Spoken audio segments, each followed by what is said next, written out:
Sa simpleng paano po makakatulong yung mga kababayan nating botante na maisulong yung maayos at mapayapang eleksyon at hindi na lumaganap pa yung mga election-related violence?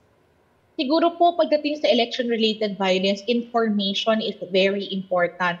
Information in terms of kung kayo po ay nakakaalam ng mga maaaring maging source or maging umpisa ng violence or maaaring may nalalaman kayong plano against officials or sa mga kandidato, pati na sa mga supporters.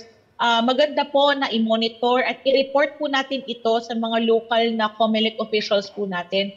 Yan ang mga election officer na nakatalaga sa bawat probinsya, sa bawat munisipalidad. I-report po natin para po hindi na po ma-escalate or hindi na po lumala yung tip or lead po na nalalaman natin. Kasi syempre prevention is always better than any reaction, no? So syempre ayaw naman natin na magkaroon na naman ng mga casualty. So maganda kung sa tingin nyo may haka-haka yan or may narinig po kayo na sa tingin nyo ay reliable naman, i-report na po natin agad.